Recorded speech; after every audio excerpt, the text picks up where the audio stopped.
So the side draft work, the air coming off of Tony's car is like the wake of a boat. He's cutting the air with the nose of his car, and it comes off. It's shaped like a V, right? It doesn't wrap around and go down the sides tight against his car. It's the wake of a boat, but it's at the front of Tony's car, not at the back, okay? So there's this big V, and so inside that V, kind of tucked up beside Tony's left side door, is a pocket where the air is less dense. And that's how the side draft works. I'm driving my car up into this gap where there's really no resistance, no air. And so the closer I get to Tony, and you'll see this today, how they get really, really tight. The tighter you can get to that car, the more pronounced, the more profound the side draft will be. And we actually bump. And we have a little touch. It knocked a little bit of speed out of his car, which is helpful. It might have settled him down a half a mile an hour or something like that. But it allowed the side draft was just perfect. And I sprung away from him because you got to kind of jump that wake if you were going to ski behind a boat. You got to jump the wake so that I can get away from Tony and his side draft, right? Because if I just stayed beside him and went forward, he would then begin side drafting me, and he goes right back by, and we just could sit there and do that over and over. But I get away from him once I know that I think I got all the momentum I can create with the side draft. I get away, and I'll never know why, but he could have chased me down the track and tried to side draft my quarter panel, but he didn't. I don't know why. He just watched me go by, and I clear off into 3, and I'm like, wow. I'm in the lead. I'm like blown away.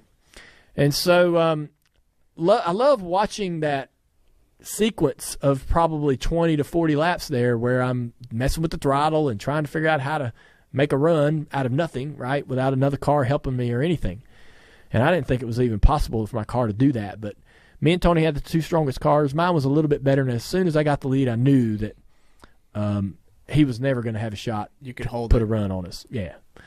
4 or 5 laps to go, I'm listening to our car and all these little sounds and things and freaking out, thinking their yellow's going to come out. Somebody's going to wreck. Somebody's going to get impatient and stupid, trying to go for a spot late in the race, and we're going to have a yellow and have to race it out. But it didn't work that way. We ended up crossing the finish line, winning the race. I stopped on the front straightaway. The reason why is because if you go straight to victory lane, you can do some donuts like Dad did, all that stuff. But if you go to victory lane, man, they kind of have you in their control. Victory lane is a process. It's a script. The hat dance, take this picture, get out, do the interview, all those things, right? You don't get out of the car and just do what you want to do, right? I mean, you can, but they're going to grab you by the collar and say, come over here and do this interview, all right? It's live television. And so I pulled on the front straightaway because I'm like, I need to do my thing for a minute.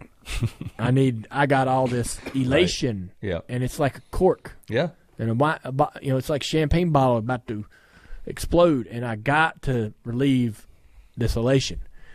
And so that was great. I was looking at the pictures of that yesterday, and so. Just coming out of the car and all the guys running out there, Jay Ganeri and all the team from the Bud Days, and then you finally get have to have that moment to yourself, and then you go to victory lane, right? Then you do that, and you do it all. And victory lane's still a celebration. I mean, it is fun, of course it is, but it's nice to do this little thing with your team on your own that's not on the script. Yeah.